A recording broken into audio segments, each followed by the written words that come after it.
Hi everyone, it's TanyaMFK here with your 52 weeks of momentum lesson recap. We are in week 16. If this is your first time here, then welcome. My name is Tanya Marie Figueres-Kreisinger, more easily known as TanyaMFK. I am a member of Benjamin Hardy's 52 Weeks of Momentum course, and I come here every week to share the lessons, the insights, the things that I'm learning so you can tag along and get your own piece of momentum. Now, this is in no way a substitute for the course, given that we have amazing amount of resources, tons of support, and clearly I'm not Benjamin Hardy. But if you did miss the sign up, then you can definitely tag along with the things that I'm learning and get your own piece of momentum until you can sign up next year, right? So we are in week 16, and last week we talked about publicly committing and matching your inner and outer worlds. And this week, Benjamin Hardy touched upon intention and really the power of intention. And intention is not something you intend to do. I meant to do that, right? We're not talking about that type of intention. We're talking about an absolute type of intention, something that you're intending into the world. It's also could be thought of a little bit as being mindful. We're going to dig into that a little more. So mindful may bring up things of like, Zen-like activities. And that if that works for you, then definitely you can move towards that mind frame of thinking. But it can also just be about being clear on what you want and what's important for you. It's about not letting your days and life just happen to you, right? It's like not slipping into survival mode and sticking with intention. So you're living in a thriving mode. So if you live this way and you start speaking and acting and living this way, you're going to watch yourself start to achieve your dreams much, much faster.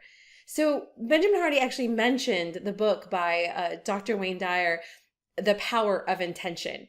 And really, if you're familiar with the law of attraction, the power of intention is very similar. If anything, it's Dr. Wayne Dyer's his own version of the law of attraction. And if anything, the law itself, the concept itself has been around for a long time. So it's not really who did what first. It's a law, right? But it's the power of intention, right? So his version is the power of intention. And it's about how you can intend things into reality. And the philosophy behind it is really simple. You don't attract what you want. Right? I think that's a lot of the mix-up that happened when people got excited about The Secret. There's a group of people that kind of missed the mark, and they were like, "Oh, all I have to do is like think about what I want, and bam, like BMW." And it's like, whoa, no, it's not about attract. You don't attract what you want. You attract what you are. So, in Dr. Wayne Dyer himself, he actually refers to the Tao Te Ching, and it's number 51. This is written by Lao Tzu, which we actually talked about him last week. Obviously, like amazing philosopher, super great master, all of those things. And this is what Dr. Wayne Dyer referred to when he's trying to explain the power of intention. So I'm going to read it right here. And number 51 of the Tao Te Ching says, "Those who want to know the truth of the universe should practice the 4 cardinal virtues. The first is reverence for all of life. This manifests as unconditional love and respect for oneself and all other beings. The second is natural sincerity. This manifests as honesty, simplicity, and faithfulness. The third is gentleness, which manifests as kindness, consideration for others, and sensitivity to spiritual truth. The fourth is supportiveness. This manifests as service to others without expectation of reward." So the notion of seeking what you want or what you think you need is not what the power of intention is about. It's not about what's in it for me, how can I get more, give me a new car. It's about upgrading your thoughts and upgrading your consciousness and just being and attracting what you are. That's how the power of intention works. Dr. Wayne Dyer also has a quote, or he quoted the poet Hafiz. Sorry, I've never heard of him, but so hopefully I pronounced that correctly, Hafiz. But he said, "Even after all this time, the sun never says to the earth, 'You owe me.'" So the state of your life is nothing more than a reflection of the state of your mind. I want to say that one more time. The state of your life is nothing more than the state of your mind. So going back to like that number 51, Tao Te Ching we just read, all of those things are about us, like fixing it here, right? And that is where we begin to intend into the world and manifest all this goodness and things and goodies even so. But it's not about just sitting here and pondering on a car or pondering on a pile of cash. It's really a lot of inner work. And when we are this person, when we become this consciousness, when we upgrade our thinking, then the things that we intend out, the things that we bring towards us, the law of attraction, the power of intention, all start to gravitate towards us. And those may be in piles of cash and whatnot. But at that point, when we're focusing on the goodness and forgiveness and love and all of those things, then usually, when those things happen, that's not like the answers we're seeking anyway. That's not the big thing that those thoughts desire in the first place, right?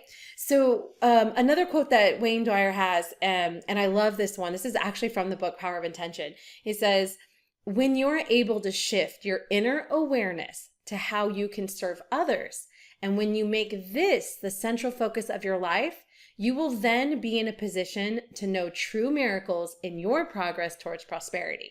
So I feel like that kind of sums it up, right? Like all of these amazing things might come to you, but your mindset is over here, like focused on helping others and just like loving and being like this super awesome human. And then like all this amazing stuff happens and it's not like you're like, sweet, awesome, I'm out of here now because I got my pile of cash. Like it's totally not about that, because you're just this whole like, amazing being, right? So that's like it. So I loved all this. I loved like this whole kind of revisit. Like it's something I've heard before, and I think many of us have probably heard before. And if you follow Benjamin Hardy, it's not brand new, but it was such a great refresher, and to kind of go down memory lane of some of Dr. Wayne Dyer's amazing, information and quotes and great stuff that he's provided in all those past years. So moving forward, Benjamin Hardy also mentioned all of this book reading and video watching and stuff that he's giving us. I know a lot of people in the group have felt, overwhelmed, and some of you have voiced concerns even to me, saying like, oh my gosh, I mean, I don't even know what the point of all of this book reading is sometimes. A lot of times it kind of seems the same. And what he mentioned to us is that it's not about filling our head with knowledge. It's about pushing us towards wisdom. He didn't use the word pushing, but I feel like it's a little more than like a suggestion. I think in 52 weeks of momentum, it's like a little bit of a shove and a push. So it's really pushing us towards wisdom. And it's also not about getting overly attached to a method. So a lot of these books that we have been reading, they do have a lot of, overlapping information and the same kind of general tones. And he said the reason for that is to really not get stuck to the method, but to start to understand the principles, and to take the principles and bring them into our own lives and apply them. And then when we apply things, that's when we become masters of it. That's when it becomes something that we really take as our own. Because a lot of these books, they say there's nothing new under the sun, right? A lot of these books, all this information has been here for a long time, and it's just a different messenger. And ultimately, when we can see that and get it from all these different kind of variations, then we take it in, we apply it, we do it, we live it. And really, we become our own messenger at that point. We have our own version of experience and wisdom from applying the principles, not just this certain person's method or way of doing something, right? So he said that's really the focus. That's really what, the purpose of reading all these books and things are. It's not about, checking that book off the list or filling our head with knowledge. It's really about going towards gaining wisdom. So it's important to understand the principles and apply them into our lives, and just really, really have something different come from it. Again, it's not about checking that list and just reading a book for the sake of reading a book. So, and another thing too is remember, if we're feeling busy, we were reminded of this as well. If you're feeling busy, it's time to step back and be mindful of what you're focusing your time on. It's not about, activity and spinning your wheels. It's about progress. So are you moving one step in 20 directions? Because I'll tell you right now, like one here, like I can move like 20 directions, like just sitting here right now, and I'm not going to go anywhere. So our goal is to move 20 steps in one direction. And if I do that, I'm going to be like out of the camera and over there, and I've actually moved to a different location. But if I do the one step thing, you're going to see me no problem, because I'm not going to actually go anywhere, right? So we need to make sure that we're being mindful. And I know we've talked about this before, but it's something that's kind of come up for a lot of us. And I've been one of them. I know with all this momentum and all this, the books we're reading and the bucket list and all these great things. And I just came back from 6 months living in Asia. And now I'm back in Europe. And, I have new clients and great things, great, amazing things that have been intended and manifested and brought forth through going through this program. Amazing things, but it started to feel a little crazy. Started to feel a little nuts. And I really needed to step back, and I had to look at what I was spending my time on. Was it the most important? Was it the best way to do it? And whatever was making me feel busy or feel crazy, I needed to make a change. I needed to change it. So it's really good for all of us to do these check-ins with ourselves and do this kind of regroup and replanning, as I would call it, because I'm a planner. I love to plan, but sometimes when I'm not mindful and I allow myself to get busy, one little part of the plan will get bumped, and then it bumps into the next one and the next one, and then it's like this domino effect. Everything's derailed and I'm the train wreck. Right? So it's really important to what I'm calling replanning, or really just planning at all, because as we've all heard the saying, if you fail to plan, you plan to fail, right? So replanning and planning is really, it's the only way to live a life by design. Because the alternative is wandering aimlessly, hoping out of hope and wondering and just, fingers crossed, like something might change. I hope it magically does. And that's a load of crap, right? It's life is by design, and it's by what we do and how we manage ourselves. Because if we don't, then whatever, if we're not planning to do something different, if we're not upgrading ourselves, then I can tell you what to expect tomorrow, and it's going to be the same thing happened today, and it's going to be the same thing the next day, because you're not doing anything to plan for progress or change or upgrading. So, I'm a huge planner, as as if you've been following me in TanyaMFK or Build a Biz. I like plan. And the nice thing about that is, yeah, things change and I deviate from the plan, but when I do, I know what I'm deviating from.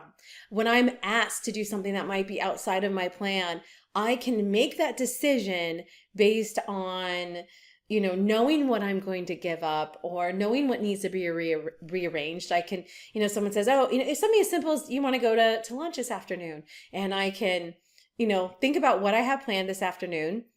And I even plan downtime, rest time, yoga, family time. I have blocks for all that. And I can look and say, I could, which means I'm going to move this time for the client up here.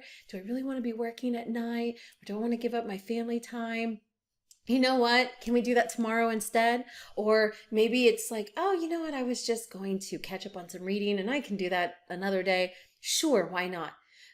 I know what I'm deviating from. I know how it gets moved around or will work, instead of just like, oh, I don't know, sure, why not? And then suffering consequences later, or seeing that I'm not meeting the goals that I really intended to send because I went out for lunch. Is that really worth it? Was that lunch worth like not hitting goals that I really wanted for my life? And I can do all that through planning. Right? That was a little tangent there for a minute, but I can do all that through planning and being aware of what my goals are for the week. So our challenge this week for all of you, if you're following along, is to make some plans for your week. Now, if you're not as crazy like me, you don't have to have like everything blocked out. But if you do want to, I do some lessons about that, and they're amazing and I love it. But you don't have to. So baby steps, just have like some simple framework, something of what your week is going to look like, how it works. So a big part is, what time are you going to wake up? Like set a time to wake up, and for those of you who have 9 to 5s, that may be a given. So if you have this chunk of time already, then what else do you have? Maybe you need to get up earlier so you can have your morning routine. When are you going to do that? When are you going to have time to eat? When are you going to realistically be able to read that book or work on that thing? Set a little skeleton plan of what that looks. And you need a little more than I'll do it Wednesday. Really look at what's going on Wednesday. What's happening Wednesday? And when can you get it? Get a little more specific. Now, again, you don't have to have it like me where from 4:30 a.m. to 10 p.m., everything is clear what's happening. But you do need to have a little loose skeleton and block out some time and be aware of what's going on. And a lot of the easiest stuff is to start with your have-tos. Is to start with your have-tos. Like things that you have to be there anyway. Because then once you block that out, you start to get an idea of like, okay, well, what time do I really have left? If you have your work time and you have sleep time, there's only a few hours probably outside of that. So that's going to give you a great thing to work with. Right? It's a great thing to work with. And for, 9 to 5 or not, we all have, some version of a work day or duties at home or whatnot. With my husband and the baby, we have, there's nap times and there's lunch times and there's all those things that happen as well. So that all is non-negotiable and has to happen. So it's easy to block those things out and see what you're left with, right? So again, kind of tangent on that, but make a plan. Make a plan. So that's it. That's really it for this week. Live through the power of intention, upgrade your consciousness. Jim Rohn said that success is looking for a great place to stay. So instead of going after and chasing it, work on yourself so it wants to come to you. Work on yourself so success comes by and it's like, oh yeah, that's a good place to like lay my head for the night. That's a great place to stay. Yes. You want to be that great place to stay. So it's not about chasing after success. It's about working on yourself, right? It's about that upgrading and that living with intention. Also be aware about, gaining wisdom through applying. It's not just about filling your head for the sake of info. And plan. It's much better than failing. And if you don't plan, you will fail, right? So alternative to plan is a lot better. So I hope that you gain some gems from this week. And if you want to learn more about applying this to your entrepreneurial journey, definitely follow me at TanyaMFK on Facebook or Instagram. And if you like this lesson, then make sure to click that subscribe button and you'll be notified of our next, when our next one is up. So that is all. Thanks so much for hanging out and I will see you all next week. Bye.